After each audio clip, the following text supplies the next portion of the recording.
नमस्कार विद्यार्थी मित्रांनो, मी सुशील दरबारे पुन्हा एकदा तुमचं स्वागत करतो MPSC विथ सुशील या यूट्यूब चॅनलवर. आणि आज या व्हिडिओमध्ये आपण गुणोत्तरावर प्रश्न बघणार आहोत. गुणोत्तर हे टॉपिक आपण कव्हर करूया. टेटच्या परीक्षेमध्ये 2 प्रश्न तुम्हाला येतात. तशाच प्रकारे इतर ज्या परीक्षा आहेत, सरळ सेवा, तलाठी, MPSC, यामध्ये सुद्धा हे कॉन्सेप्ट्स खूप महत्त्वाचे असतील. आणि प्रश्न तुम्हाला टेटच्या परीक्षेमध्ये अशा प्रकारे येतात की 30 सेकंदाच्या आतच तुम्ही तो प्रश्न सॉल्व्ह करू शकता. जर हा व्हिडिओ तुम्ही बघितला तर नक्कीच तुम्हाला ते 2 प्रश्न जे आहेत रेशोवर जनरली येतात ते तुम्ही सॉल्व्ह करू शकता. तर चला सुरुवात करूया. सर्वप्रथम बेसिक्स आपण बघूया. गुणोत्तर किंवा रेशो म्हणजे काय आणि ते काय दर्शविते. तर रेशो अशा प्रकारे असते 3:4 किंवा 3:4 आपण अशा प्रकारे म्हणतो. याचा अर्थ काय होतो आणि गुणोत्तराचा उपयोग काय आहे हे समजून घेणे खूप महत्त्वाचं आहे.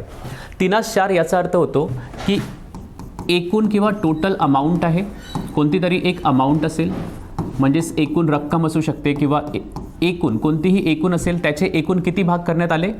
7 भाग करण्यात आले. 3:4चा अर्थ काय होतो? 7 भाग करण्यात आले एका संख्येचे. आणि त्या 7 भागांपैकी पहिल्या व्यक्तीस 3 भाग आणि दुसऱ्या व्यक्तीस किती देण्यात आले? 4 भाग. हा गुणोत्तराचा अर्थ होतो. म्हणजे समजा गुणोत्तर 1:2:3 असेल. समजा त्रिकोणाचे 3 कोन आहेत, त्यांचे गुणोत्तर 1:2:3 आहे. तर त्रिकोणाच्या कोनांची बेरीज किती होते? तर 180 डिग्री. म्हणजे 180 अंशाला या भागांमध्ये डिवाईड करण्यात आले. त्याचे किती भाग करण्यात आले? तर 1:2:3 म्हणजे 1 + 2 + 3 म्हणजे एकूण 6 भाग करण्यात आले. कुणाचे 6 भाग करण्यात आले? 180चे 6 भाग करण्यात आले. तर गुणोत्तराचा अर्थच होतो की एकूण भाग किती आणि कोणत्या व्यक्तीला किती भाग मिळणार आहेत. त्याचप्रकारे गुणोत्तराचा जो उपयोग आहे तो वाटणी करण्यामध्ये, म्हणजे डिस्ट्रीब्युशन करण्यामध्ये. एखादी संख्या जी आहे ती विभागायची असेल 2 किंवा 3 व्यक्तींमध्ये, तर कशा प्रकारे आपण विभागणी करू शकतो हे आपण गुणोत्तरच्या सहाय्याने सॉल्व्ह करतो. आता सर्वात महत्त्वाचं आहे की महत्त्वाची गोष्ट आहे की गुणोत्तराच्या सहाय्याने विभागणी कसे करणे. तर समजा 6,000 रुपये आहेत, ते 3 व्यक्तीमध्ये आपल्याला डिवाईड करायचे आहेत. 3 व्यक्तींमध्ये, म्हणजे 3 व्यक्ती आहेत A, B आणि C, आणि त्यांच्यामध्ये ते 1:2:3 या गुणोत्तरात विभागण्यात आले. तर Aचा वाटा किती किंवा Bचा वाटा किती किंवा Cचा वाटा किती, अशा प्रकारे सोप्या प्रकारचे प्रश्न येतात. मग याला सॉल्व्ह करण्याची मेथड काय असेल? तर सर्वप्रथम आपण काय करायचं? एकूण भागांची संख्या बघायची की म्हणजे एकूण भाग किती करण्यात आले, कुणाचे? टोटलचे. टोटल अमाऊंट किती आहे? 6,000. मग एकूण भाग किती करण्यात आले? तर A कडे 1 भाग आहे, B कडे 2 भाग आणि C कडे 3 भाग, म्हणजे एकूण 6 भाग करण्यात आले. कुणाचे? 6,000चे. तर ही पहिली स्टेप असणार आहे. एकूण भागांची संख्या. एकूण भाग किती? 6. मग एकूण 6 भाग केले तर आपल्याला एका भागाची किंमत काढायची आहे. म्हणजे एक भाग कुणाच्या बरोबर असेल? तर 6,000चे 6 भाग केले तर एका भागात किती येतील? तर 6,000चे 6 भाग केले तर 6ने भाग दिला तर आपल्याला माहिती पडणार की एका भागामध्ये किती रुपये येतील? 1,000 रुपये येतील. आणि एका भागाची किंमत मिळालेली असेल तर ज्याच्याकडे जितके भाग आहेत तितक्याने गुणाकार करून आपण त्या व्यक्तीचा वाटा काढू शकतो. म्हणजे समजा A कडे किती रुपये रक्कम मिळालेली आहे 6,000पैकी हे काढायचं असेल तर A कडे किती भाग आहे? 1, आणि एका भागाची किंमत किती आहे? 1,000 रुपये. तर याला किती भाग मिळतील? किती रुपये मिळतील? 1,000 रुपये मिळतील. समजा Bचा वाटा काढायचा असता तर B कडे किती भाग आहेत? 2 भाग आहेत. एका भागांची किंमत 1,000 आहे, तर 2 भागांची किंमत किती होणार? 2 × 1,000 म्हणजेच किती होणार? 2,000 रुपये.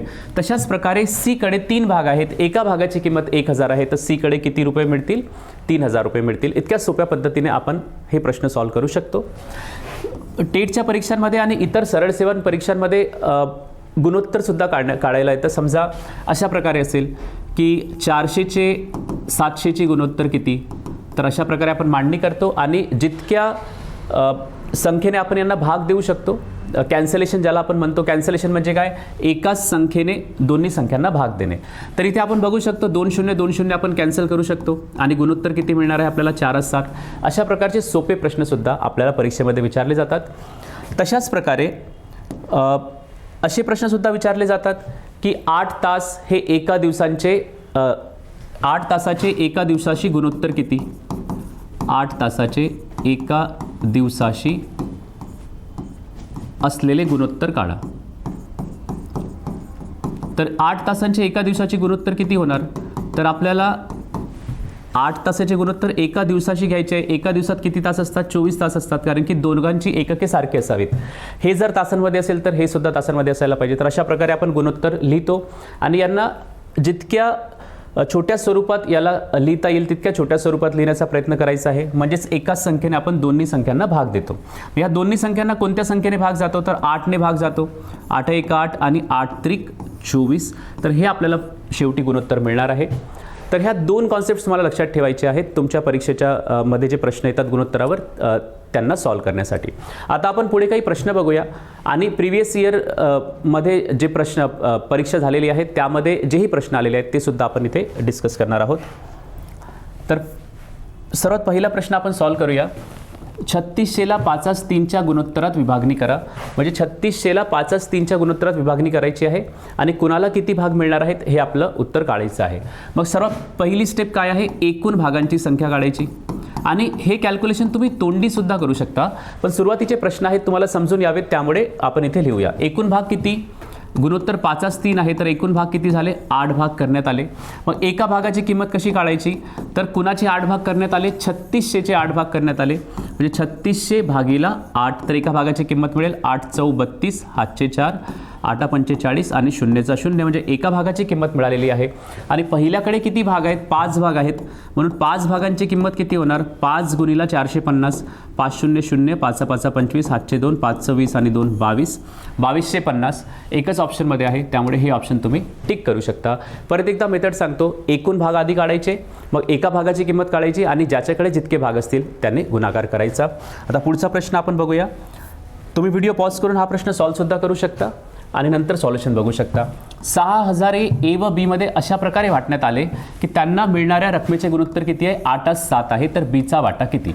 परत बघा, एकूण संख्या देण्यात आलेली आहे आणि त्यांचे गुणोत्तर सुद्धा दिले आहे.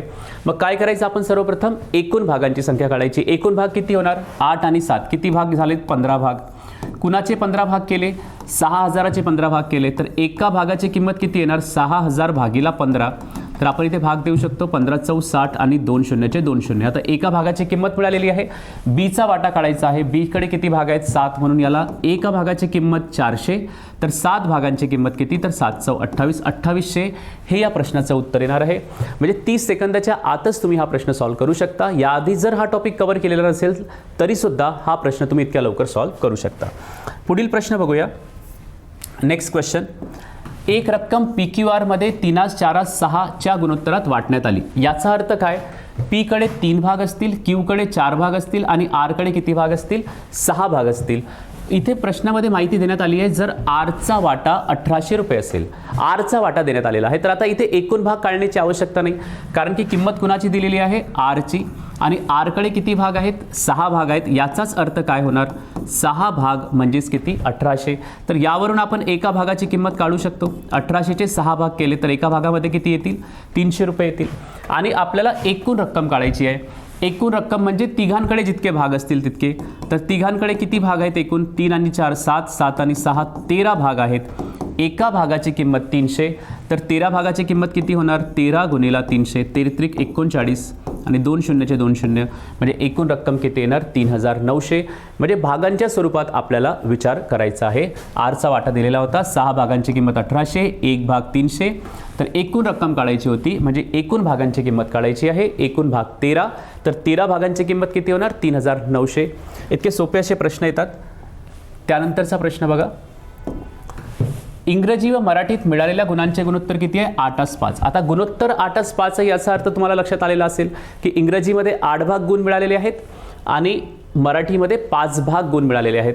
जर दोन्ही विषयाच्या गुणातील फरक म्हणजे वजाबाकी. आता बघा, 8 भाग आणि 5 भाग यांच्यामध्ये किती भागांचा फरक आहे? 3 भागांचा फरक आहे. याचाच अर्थ होणार 3 भाग बरोबर 45, कारण की देण्यात आलेला आहे 45चा फरक आहे. आता 3 भागांची किंमत मिळालेली आहे. मग परत आपण एका भागाची किंमत काढूया. 3 भागांची किंमत 45, तर एका भागाची किंमत किती? 15 होणार, 3ने भाग दिला तर. आणि इंग्रजीतील गुण काढायचे आहेत. इंग्रजीमध्ये किती भाग आहेत? 8 भाग गुण मिळालेले आहेत, तर एका भागाची किंमत 15, तर 8 भागांची किंमत किती होणार? 15 गुणिला 8 म्हणजेच 120. हे या प्रश्नाचे योग्य उत्तर असणार आहे. आता टेटच्या परीक्षेमध्ये प्रिव्हियस इयर क्वेश्चन्स आपण बघूया. या प्रश्नानंतर जर 2A बरोबर 3B बरोबर 4C आहे तर ABC किती असेल? आता बघा, इथे बरोबरच्या चिन्हाच्या स्वरूपात आपल्याला एक रिलेशन देण्यात आलेले आहे आणि त्याला गुणोत्तरात कन्वर्ट करायचे आहे, असा प्रश्नसुद्धा तुम्हाला परीक्षेत येऊ शकतो. अशा वेळी काय करायचं, तर बरोबरच्या इक्वेशनला आपल्याला गुणोत्तरामध्ये कन्वर्ट करायचं आहे. तर आपण बघायचं 2, 3 आणि 4 सहगुणक कोणते आहेत. एचा सहगुणक किंवा कोइफिशियंट कोणता आहे 2, बीचा सहगुणक कोण आहे 3, सीचा सहगुणक कोण आहे 4. मग यांचा लसावी घ्यायचा आणि ज्यांना लसावी मध्ये कन्फ्युजन असेल त्यांनी हे लक्षात घ्यायचं की 2, 3 आणि 4 याने भाग जाणारी संख्या कोणती, लहानात लहान संख्या कोणती. तर या तिन्ही संख्यांनी भाग जाणारी लहानात लहान संख्या कोणती आहे 12. तर अशा प्रकारे लसावी किंवा लहानात लहान संख्या आपण लिहिलेली आहे तिघांच्या पाड्यामध्ये येणारी. मग 2 या संख्येस 12 करण्यासाठी कितीने गुणाकार करावा लागेल, 6ने गुणाकार करावा लागेल तर 12 होतील, म्हणजे साइन दुनी 12. 3 या संख्येस 12 करण्यासाठी कितीने गुणाकार करावा लागेल, 4ने गुणाकार करावा लागेल. आणि 4 या संख्येस 12 बनवण्यासाठी कितीने गुणाकार करावा लागेल, 3ने. आता ज्या संख्येने आपण गुणाकार केलेला आहे तेच आपल्याला गुणोत्तर असणार आहे आपल्या या प्रश्नाचे, म्हणजे 6, 4, 3. म्हणजे या प्रश्नाचे योग्य उत्तर काय येईल, पर्याय क्रमांक 2. अशा प्रकारे तुम्ही हा प्रश्न सॉल्व्ह करू शकता.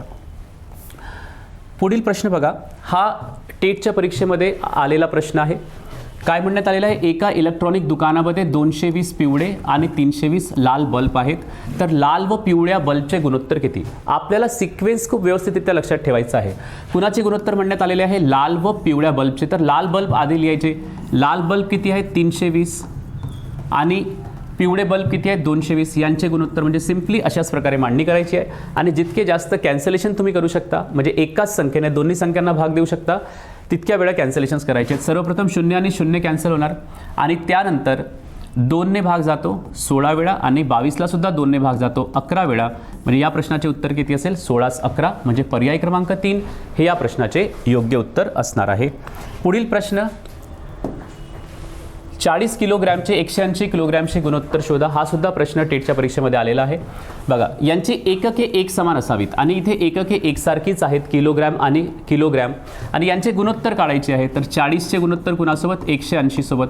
परत कॅन्सलेशन करायचे, 0 0 कॅन्सल, 2ने भाग जातो दोन्ही संख्यांना, 2 2 4 आणि 2 9 18.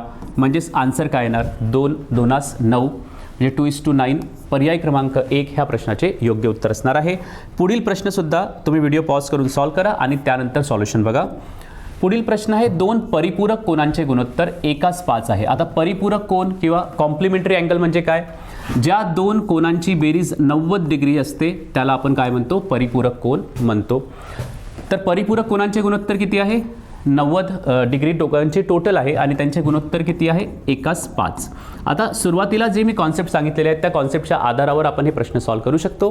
2 कोनांची बेरीज दिलेली आहे, म्हणजे एकूण रक्कम किंवा एकूण संख्या दिलेली आहे आणि त्यांचे गुणोत्तर किती आहे एकास 5. म्हणजे एकूण भाग किती करण्यात आले 6 भाग करण्यात आले. कुणाचे 90चे.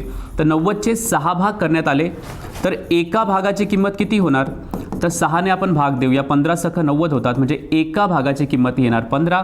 आणि आपल्याला काय काढायचं आहे, दोन्ही कोनांमधील फरक काढायचा आहे. दोन्ही कोनांमध्ये किती भागांचा फरक आहे 4 भागांचा फरक आहे. तर एका भागाची किंमत 15, तर 4 भागांची किंमत किती होणार 15 गुणिला 4, म्हणजे 60 डिग्रीचा फरक असणार आहे. म्हणजे पर्याय क्रमांक 1 ह्या प्रश्नाचे योग्य उत्तर असणार आहे. फक्त शब्द बदललेले आहेत, मेथड तीच राहणार आहे. आता पुढील प्रश्न, एका सहलीमध्ये 80 मुली आणि 60 मुले आहेत. सहलीतील मुलींच्या संख्येचे एकूण विद्यार्थ्यांच्या संख्येशी गुणोत्तर काढायचे आहे. मुलींची संख्या आणि एकूण विद्यार्थी अशा प्रकारे तुम्हाला गुणोत्तर काढायचे आहे. तर आपण एकूण मुलींची संख्या इथे देण्यात आलेली आहे किती 80, तर ते आपण सुरुवातीला लिहूया. आणि एकूण विद्यार्थी किती 80 अधिक 60, म्हणजे मुले अधिक मुली म्हणजेच एकूण विद्यार्थी होणार. तर इथे येणार 80 अधिक 60 म्हणजेच किती 140, म्हणजे 80चे गुणोत्तर 140 सोबत आपल्याला लिहावे लागेल. 0 0 कॅन्सल, परत 2ने भाग जातो, 2 4 8 आणि 2 7 14, म्हणजे 4 7 हे या प्रश्नाचे योग्य उत्तर असणार आहे. तर अशा प्रकारे आपण हे टॉपिक्स कव्हर केलेले आहेत आणि प्रिव्हियस इयरचे क्वेश्चनसुद्धा कव्हर केलेले आहेत. आणि पुढील व्हिडिओमध्ये सुद्धा नक्कीच तुम्ही अशा प्रकारचे टॉपिक तुम्हाला मिळतील, महत्त्वाचे जे सरळ सेवेच्या परीक्षेच्या दृष्टीने आणि टेटच्या परीक्षेच्या दृष्टीने सुद्धा खूप महत्त्वाचे असणार आहेत. तर व्हिडिओ बघत राहा, चॅनलला सबस्क्राईब करा. Thank you very much.